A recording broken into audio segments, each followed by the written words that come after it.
There have been a few times in my life where I have questioned if somebody that I was having trouble with may have been a narcissist, and if that was the case, I needed to know what to do. Of course, if you're here, you're probably like me, and you probably went online looking for information, and for me, the information that I found made it sound like they were monsters and they were terrifying, and there really wasn't that much that you could do, but I don't believe that's true. Let's talk about how to deal with a narcissist. Now, there's something I want to point out here, and I think it's something that we all do, so it is what it is, but let's look at the language that we're using, because we're saying deal with a narcissist. Right off the bat, we're assuming that we can't relate to a narcissist, that we can't talk to a narcissist. The way that we're framing this is that we're dealing with them. Now, I understand, I get it. Some people can be relentless. Some people just never stop. And when it comes to narcissism, we're talking about attention seeking, or we're talking about grandiosity,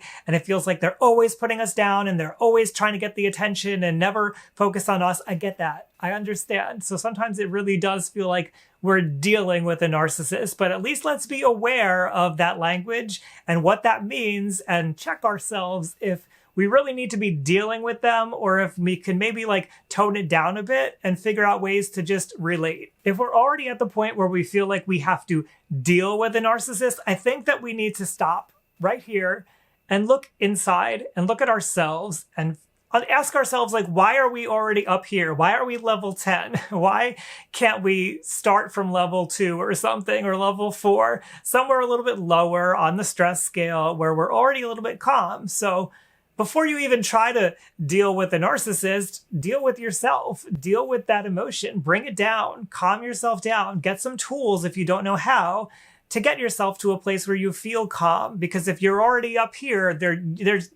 you're already there. What are you dealing with? You got to bring that down first. Deal with yourself first before you ever attempt to try to deal with someone else. Because if you try to approach somebody else from up here with the stress level, you're not going to be able to think properly. When your stress rises that high, it starts to take over some of the thinking, rational parts of your brain that can have calm conversation and productive conversation. So you got to really manage that first, is what I'm saying. I know that it might sound like I'm condescending on you, and you might start to think already that I'm a narcissist or something, but it's just the reality of relating to people. You can't do things productively between two people when there's shouting matches and when there's fear and all of these intense emotions going on. When your emotions are swirling around and bouncing off the walls like ping pong or ricocheting everywhere, that's not going to get you to progress. So deal with that first. Now, I have to say, there is nothing special about dealing with a narcissist. It's the same way that you would treat anybody else. You don't have to change your behavior.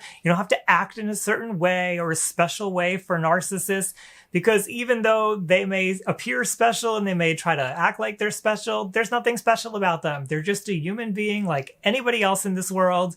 So you don't have to change things and do it a special way for some kind of special narcissist. Something else that I think we should take note of here, which I think a lot of people just get confused about this, most narcissists are essentially harmless. So if you're dealing with somebody who is physically harming you, remove yourself from that situation. You don't even need to explain yourself. I mean, it would be nice if you could express I'm leaving, goodbye, but you don't even have to do that. When it comes to physical harm, just get out of that situation. That's really all you need to do. And if somebody is repeatedly emotionally harming you, definitely it's a pattern. It keeps happening over and over and over again. Also, at least limit your time with that person. Maybe don't cut them out of your life completely, but cut it down. Don't be around them so much, because ultimately, when it comes to these harmful behaviors, if you stick around and allow it to continue, you're just reinforcing to that person that it's okay to do this. It's perfectly fine to do this to you.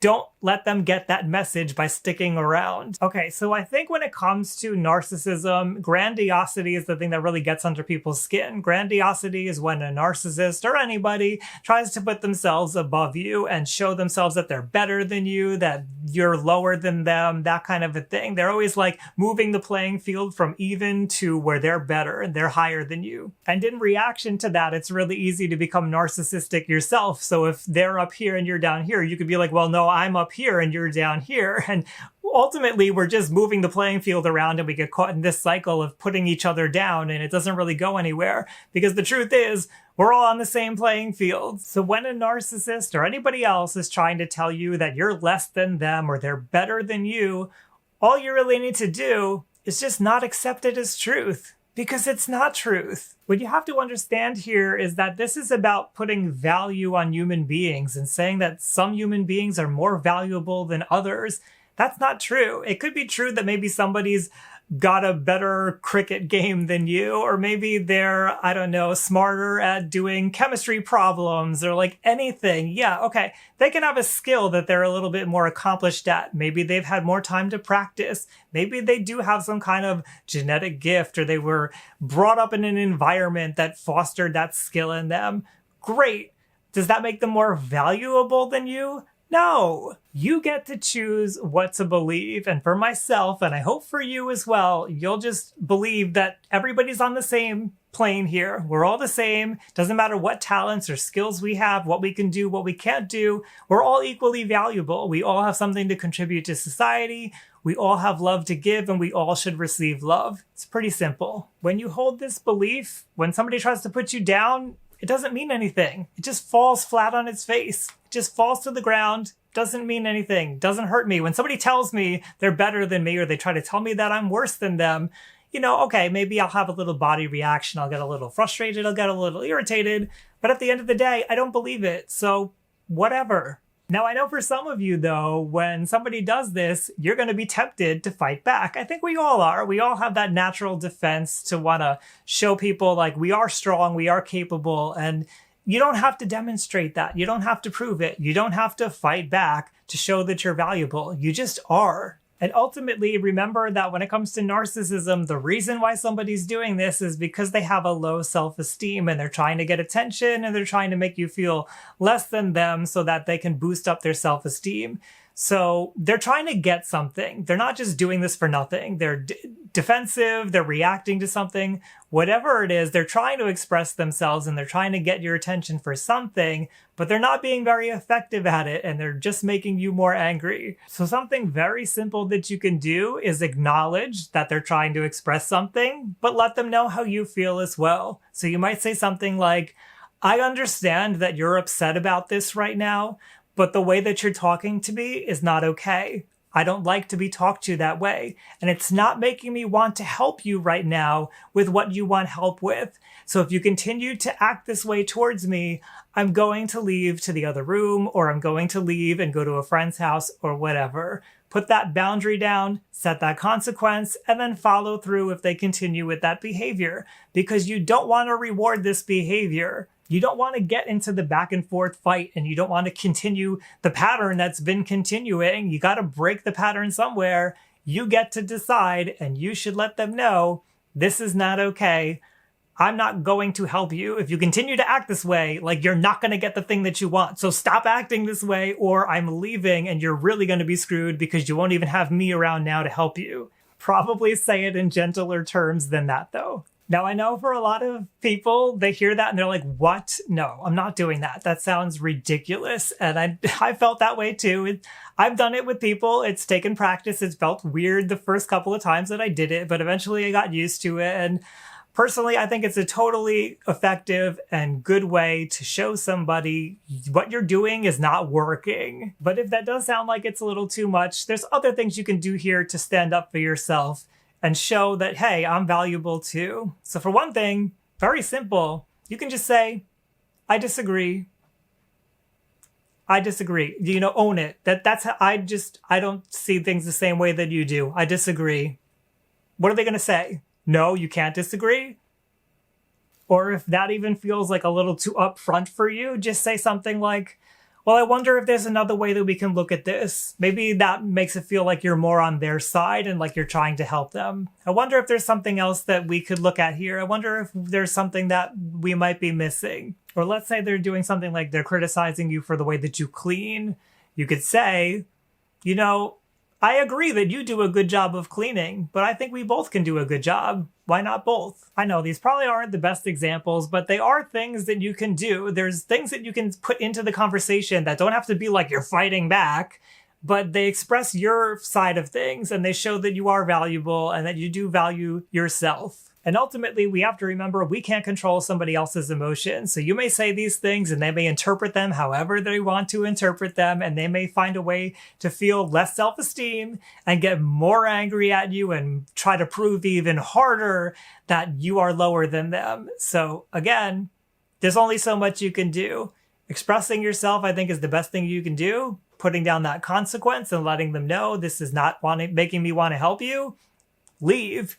Get out of the situation, because at some point, it's not productive anymore for them or for you. So why are you going to stick around and deal with the stress of it? So the other personality trait of narcissism is attention seeking, and that can really sneak under people's skin too. Nobody wants to be constantly bothered by somebody who's trying to get their attention. And sometimes somebody who's narcissistic is trying to get our attention for something that's probably bad behavior and we don't want to give them attention for. We don't want to reinforce their crappy behavior. Here's the thing to remember about attention seeking when it comes to narcissism.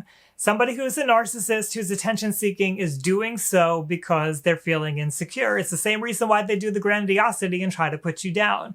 They're feeling that low self-esteem in that moment, and they're reaching out because they want you to fill their self-esteem back up. Now, of course, that's misguided. You can't do that for them.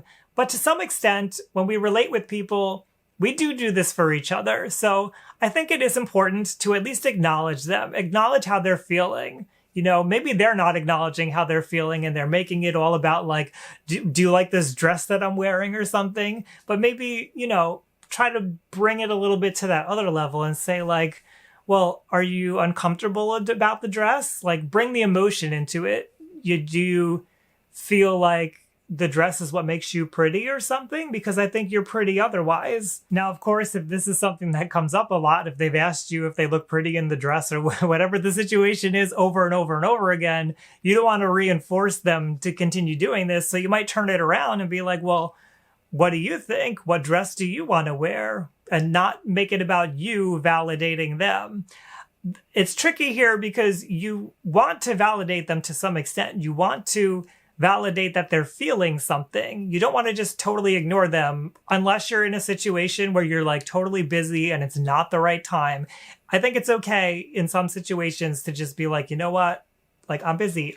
I can't. I just don't have the energy. I don't have the time.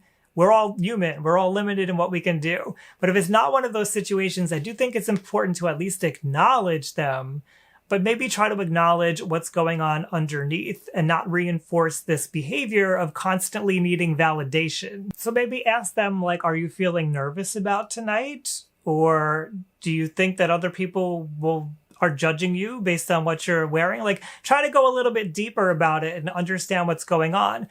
That way, you're not necessarily validating them, but you are listening and you are trying to explore with them what's going on under the surface. Again, though, this is going to make some people mad. You can't control how people react to things, so be prepared for that and let them know, you know, I'm here to help you with however you're feeling, but I'm not here to just validate you and tell you you're pretty and wonderful and everything else, because I'm going to be honest and true to myself and let you know how I feel. Now, you don't have to be a dick about it, okay? Again, this is one of those tricky things where it's like a balancing act. Sometimes you have to be validating of people. Like, that's what we do for each other. We're a human species. We are a social species, and we care about what other people think. So that's, to some degree, that's totally normal, but you should be able to recognize if this is somebody, especially that you know intimately, when it's just them feeling a little bit insecure and when it's the narcissism coming up to the surface again. Again, though, I think it really comes down to staying grounded in yourself and recognizing that you're valuable too. And just because they're trying to make the attention and everything all about them, you know, maybe you're nervous too about going out for the night. You're allowed to express that. They don't have to own the whole conversation. It doesn't have to be all about them. You can say, you know, I'm feeling nervous too. And if they're trying to get attention for something that you really think is just like bad behavior and it's not something that they should be rewarded for, maybe they're like, oh, wasn't that great how I totally stomped on that person's ego and I ruined their day? You don't have to agree with that. I know we had this like social transaction thing where we feel obligated to make people feel better about things, but You don't have to reward bad behavior. You're allowed to value yourself and your own opinions and your own morals and judgment and say, you know what, actually, I was a little uncomfortable about that. I don't think that was the best thing you could have done. Maybe you should have done something a little differently. You're allowed to challenge them, even if they get angry, even if they blow up. Like I said, there's no special way to deal with a narcissist. It's the same way that you would deal with anybody else that you're having difficulty with. And ultimately, I think what you need to do is listen to your body. Listen to how you're feeling. If you are up here, then acknowledge that. Express it to the person. Let them know. Give them the opportunity to change what they're doing so that maybe they can help you to go from here a little bit further down. Maybe they're up here and they don't realize it and they need to calm down themselves. But if your body is telling you that things are escalating, that things are not getting better, that you don't feel comfortable and you don't feel good, then set those consequences, set those boundaries, and get away from the situation. It's not worth the stress and the hassle when there are other people in your life that you can probably find that can do the things that you need to do in the situations that you need to do them in. I do understand that sometimes we feel like we're locked into situations because we're stuck with somebody at work maybe that we have to deal with, or we're stuck with a family member and we can't get out of the situation. You can only do so much. Put down your boundaries, create a space for yourself where you can be calm and be to yourself and you can get away to when you have to put down those consequences. Put a lock on the door, go to your car, get away somewhere, and be safe where you need to be. Because your life is your life and it doesn't have to revolve around somebody else's attention-seeking behaviors, and you don't have to put up with somebody putting you down all the time. And please remember, even though a lot of this behavior is very frustrating, we can feel very hurt by it, we can get very emotionally distraught about it, the person who's a narcissist has low self-esteem. That's what's guiding all of this. And even though they may not acknowledge it, even though it may not be something they're even aware of, they're hurting inside too. So what do you think? Have you tried these kinds of things before? Maybe it didn't work out for you so well. I want to hear what your experience is. Maybe we can troubleshoot it together and figure out a better way that you can relate with people who have these kinds of behaviors, because I don't like that so many people feel like it's so hard and so difficult when it's the same way that we would deal with anybody else. Let me know your thoughts down below. The holidays are coming up. If you're looking for some gift ideas, some mental health gift ideas, I have those in my Amazon shop. I'll link to that down below. And my 500th video is coming, hopefully Friday, maybe not Friday, maybe Monday, depending on how I can handle the workload. So look out for that soon.